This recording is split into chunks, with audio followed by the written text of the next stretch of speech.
नरक गति के दुख। पंडित जी साहब कहते हैं, अति संक्लेश भाव ते मर्यो, घोर शुभ्र सागर में परियो।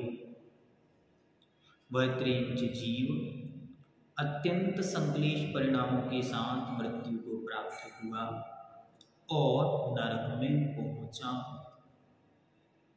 नरक की स्थिति क्या है? छंद नंबर 9। नरक की भूमि और नदी जन्य दुख। तहाँ भूमि पर सत दुख ऐसो, बिच्छू सहस डसे नहीं तिसो। तहाँ राध शोणित वाहिनी, कृमि कुल कलित देह दाहिनी। तहाँ भूमि पर सत दुख इसो, बिच्छू सहस डसे नहीं तिसो। तहाँ राध शोणित वाहिनी, कृमिकुल कलित देह दाहिनी।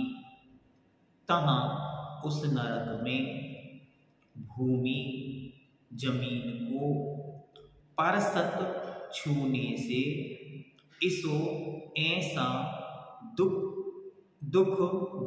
होता है कि सहस हजारों बिच्छुओं के डसने पर भी तिसो वैसा दुख नहीं होता।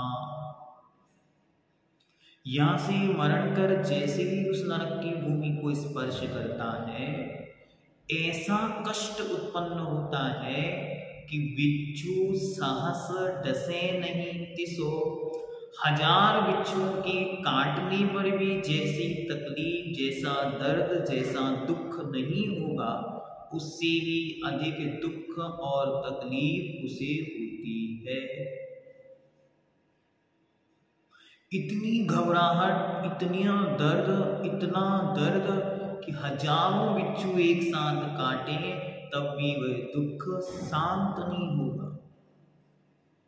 हजारों बिच्छुओं के काटने बराबर पीड़ा को लेकर भागता है, कहीं सुख हो, और नदी सामने देखता है। जैसे ही उस नदी के पास पहुंचकर उसमें छलांग लगाने को तैयार होता है, तो उस नदी की दशा देखकर अचंभित रह जाता है। कैसी है वो नदी?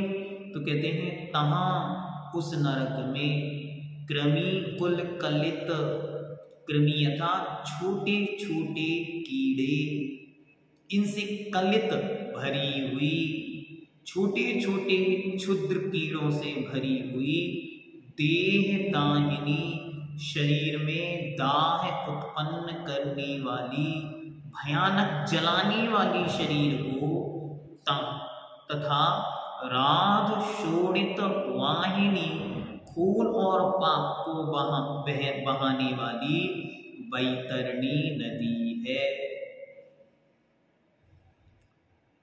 जैसे उस भूमि से महान कष्ट को प्राप्त हुआ, भागता भागता नदी की ओर गया, और जैसे ही उसने सामने नदी देखी, उस नदी की दशा कैसी है?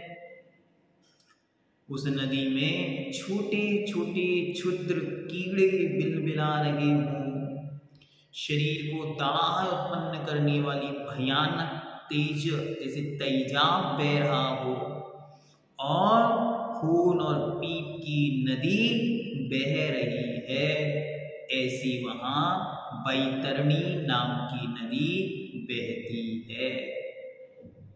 इस जीव को नरक की भूमि के स्पर्श करने मात्र से इतना दुख होता है कि जितना शरीर में हजारों बिच्छुओं के द्वारा काटने पर भी नहीं होता।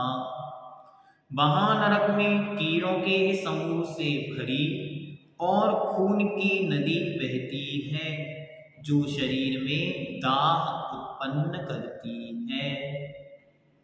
एक एक शब्द बहुत ध्यान से देखना है। और एक एक शब्द को महसूस करना है कि हे प्रभु, अब पुनः कभी मैं ऐसा कुछ ना करूं जिससे मुझे नरक गति में अब कभी भी जाना पड़े। अब मैं पुनः कभी नरक में ना जाऊं। उस नरक की भूमि की स्पर्श मात्र से इतना दुख है कि हजारों बिच्छुओं के काटने पर भी जितना कष्ट दुख नहीं होता, उससे ज्यादा दुख है। और वहां की नदियों में छोटे छोटे कीड़े बिलबिलाते हुए दाह को उत्पन्न करने वाले और खून और पीप की नदियां साक्षात मानो बह रही हो। इतना ही नहीं, अभी यहाँ से बचकर और भागता है कि चलो वृक्ष की छांव में चलते हैं। तो वृक्षों की क्या स्थिति है उसे देखते हैं।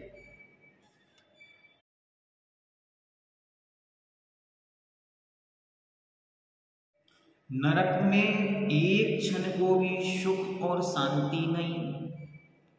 नदी की दशा हमने देखी, बैतरणी नदी कैसी। अब बताते हैं वहां से बचकर भागा कि चलो पेड़ की छांव में कुछ शांति से विश्राम करेंगे। तो वहां सेमर नाम के वृक्ष हैं। क्या दशा होती वहां पर देखते।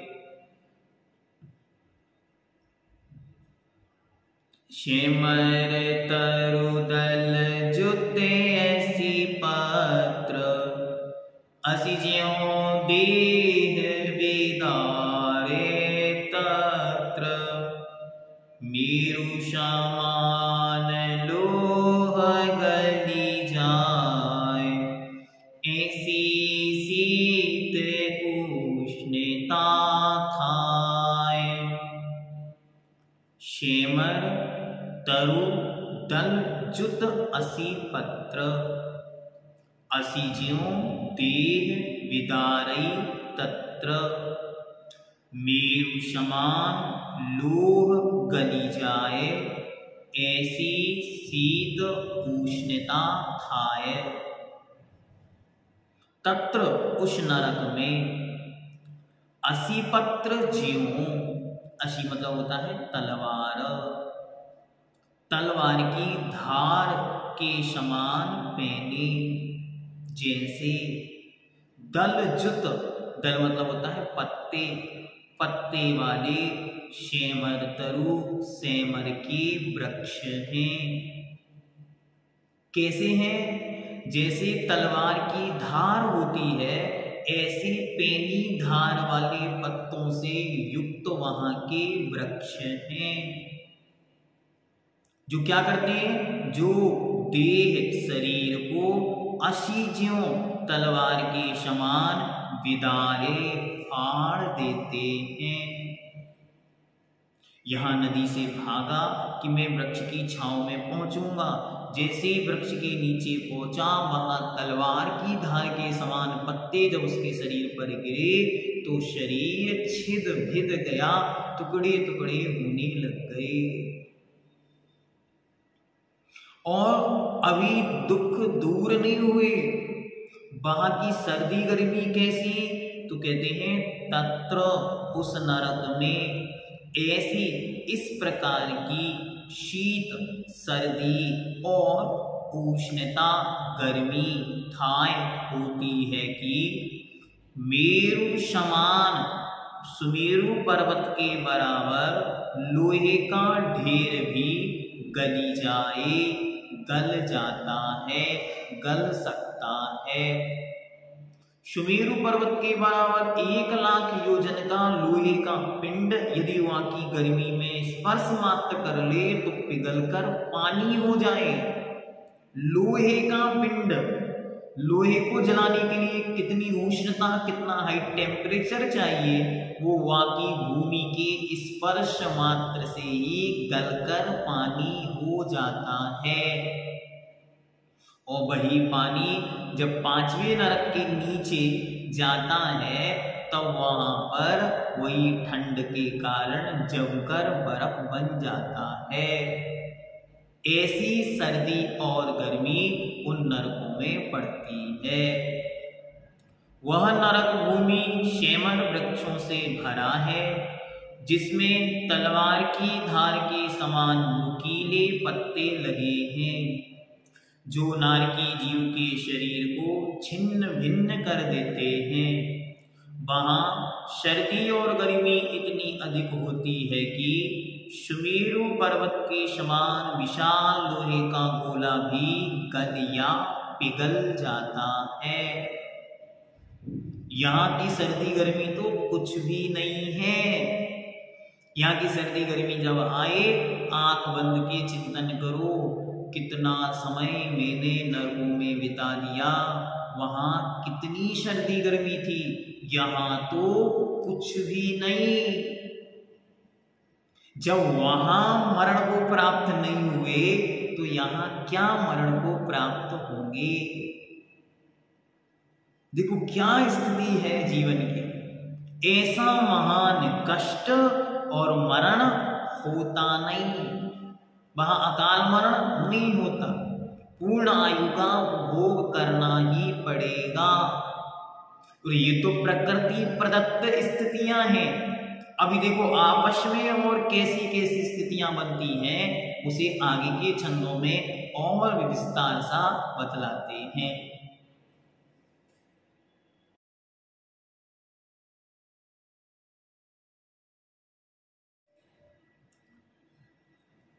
नरक में अन्य नारकियों, असुर कुमार देवों के द्वारा उदीरित दुख और कितने ही प्रकार के कष्ट उनको मिलते हैं, उन्हें बतलाते हैं। छंद नंबर 11। तिल तिल करे देह की खंड, असुर भीड़ा में दुष्ट प्रचंड, सिंधु नीरते प्यास न जाय, तो पण एक न बूंद लहाय। तिल तिल करे देह की खंड, असुर भिड़ावे दुष्ट प्रचंड, सिंधु नीरते प्यास न जाए, तो पण एक ना बूंद लहाय। उन नरक में नारकी एक दूसरे के देह के शरीर के तिल तिल करें, तिल के दाने के बराबर। तिल अर्थात एक छोटा सा दाना, सामान्य भाषा में हम बोलते हैं तिली। तिली के दाने के बराबर खंड टुकड़े करे कर देते हैं। वे नारकी आपस में एक दूसरे से खूब मारते पीटते झगड़ते हैं और एक दूसरे के तिल के दाने के बराबर टुकड़े कर देते हैं। लेकिन स्थिति यह कि मरण नहीं होता, फिर ज्यों के त्यों सबके सब जुड़ जाते हैं, क्योंकि उनका शरीर वैक्रिक शरीर है, जो कुविक्रिया है, एक प्रकार की कुधातुओं से भरा हुआ है, अत्यंत गंदा घृणित शरीर। और वह सब कुछ जैसे मरकुरी होती है, मरकुरी को यदि हम ऐसे छोड़ दें जमीन पर तो वो बिखर जाती है और एकदम से जुड़ जाती है। वैसे उनका शरीर तिल तिल करके तोड़ दिया जाता है और वह आपस में पुनः जुड़ जाता है। इतना ही नहीं, और प्रचंड अत्यंत दुष्ट क्रूर असुर कुमार जाति के देव आपस में भिड़ा देते हैं, लड़ा देते हैं। आपस में इनके आपसी विवाद तो चलता ही है। कोई यदि शांति से बैठना भी चाहे तो असुर कुमार जाति के जो अम्बावरीश, ध्यान से नाम याद रखें, अम्बावरीश नामक देव हैं, उनका स्वभाव ही ऐसा है कि वे नरक में जाकर उन नारकियों को आपस में भिड़ाते हैं। किसी से कहते हैं, देखो ये तुम्हारा आंख फोड़ रहा था, मानो कोई माँ अपने बच्चे को काजल लगा रही है तो कहता देखो ये तुम्हारी आँख फोड़ रही थी। कोई नारकी यदि कोई किसी को भोजन करा रहा हो, कोई पिता अपने बच्चे को, तो कहेगा देखो ये तुम्हारे मुख में कुछ ठूस कर तुम्हें मारना चाह रहा था। उनकी विक्रिया, उनके पास अवधि ज्ञान होता है। नारकी 3 ज्ञान के धारी होते हैं और मिथ्यात्व से युक्त है तो कुमति, कुश्रुत और कुअवधि के प्रभाव से वे उल्टा सीधा जानकर आपस में खूब लड़ते हैं। और वहां प्यास कितनी है तो कहते हैं इतनी प्यास लगती है कि सिंधु नीर तय, सिंधु मतलब समुद्र भर पानी पी लेने पर भी न जाए, नहीं मिट सकती तोपण, किंतु फिर भी एक ना बूंद लहाए, एक भी बूंद पानी पीने को नहीं मिलता। एक एक बूंद को मोहताज हो जाता है उस नारकी जीव को, एक बूंद पानी पीने को भी नहीं मिलता। प्यास कितनी, समुद्र बराबर पानी को पी ले और मिलना कितना नहीं, एक बूंद भी नहीं। नारकी जीव आपस में कलह करते हैं और एक दूसरे के शरीर के तिल के बराबर छोटे छोटे टुकड़े कर देते हैं। दुष्ट प्रकृति के असुर कुमार जाति के देव उन नारकियों को आपस में लड़ा देते हैं।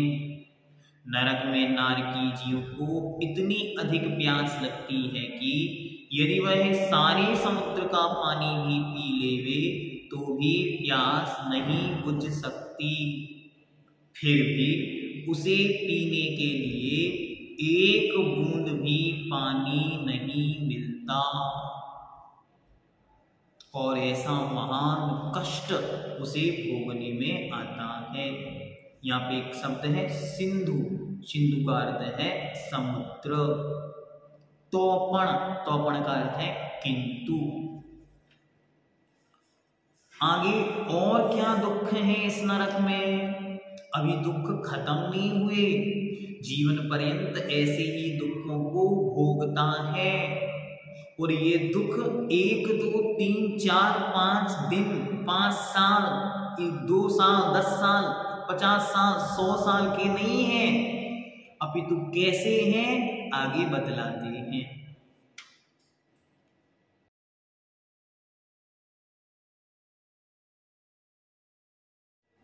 नरक में भूख, आयु आदि के दुखों को बतलाते। छंद नंबर 12। 3 लोक को नाज जो खाए, मिटे न भूख कड़ा न लहाय, ये दुख बहु सागर लो सही, कल में जोग ते नर गति लही। 3 लोक को नाज जो खाए, मिटे न भूख कड़ा न लहाय, ये दुख बहु सागर लो सहे, कर्म जोगते नरगति लहे। उन नरकों में इतनी भूख लगती है कि 3 लोक को, तीनों लोकों का नाज अनाज जो भी खाए खा लेवे।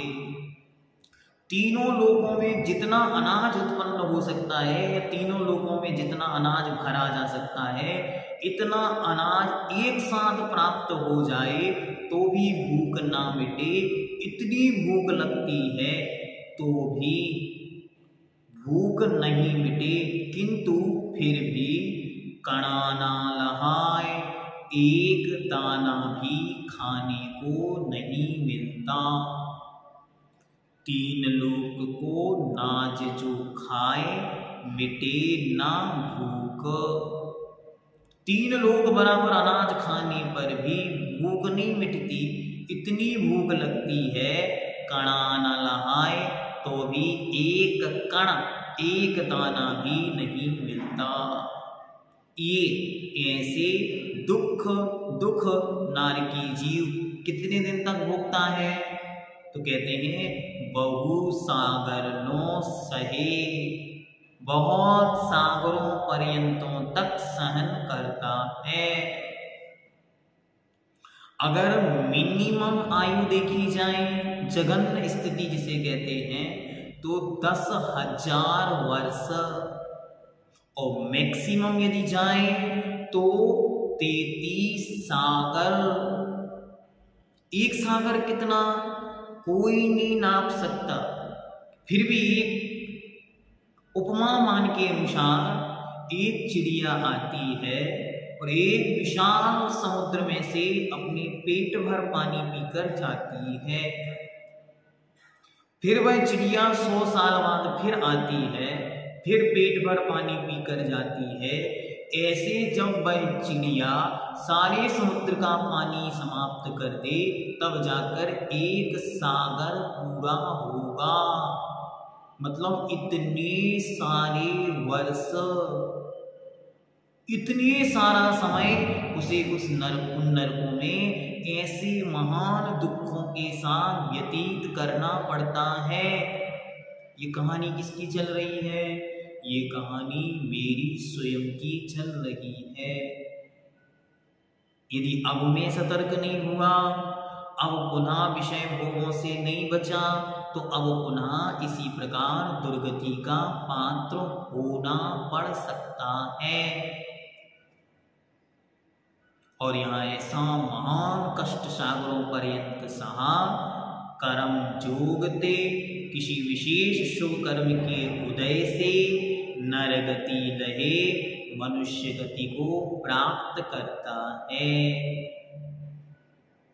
नरक में इतनी तेज भूख लगती है कि तीनों लोगों का अनाज खा लेने पर भी भूख नहीं मिट सकती, लेकिन वहां अनाज का एक भी दाना खाने को नहीं मिलता।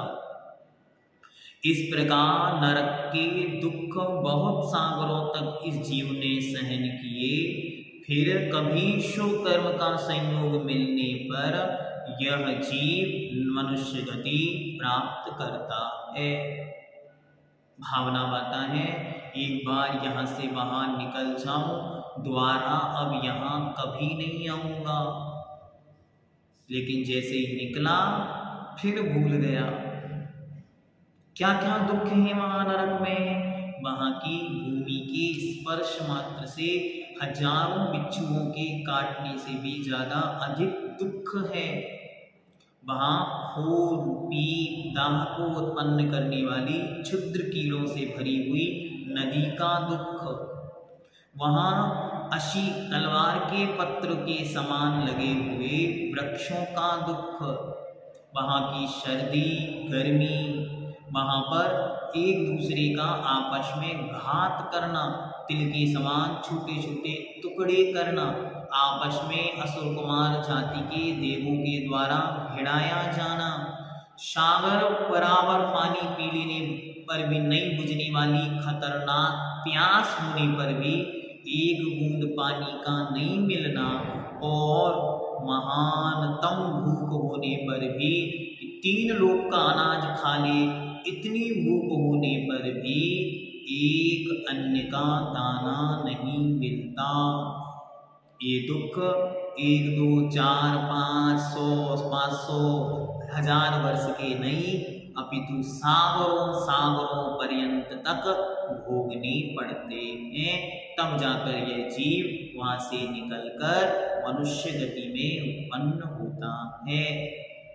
ये नियम है कि नरक का जीव मरकर पुनः नरक में उत्पन्न नहीं होता, इसलिए वहां से निकलकर या तो मनुष्य बनेगा या फिर त्रियंच। अब आगे मनुष्य गति संबंधी दुखों को देखेंगे।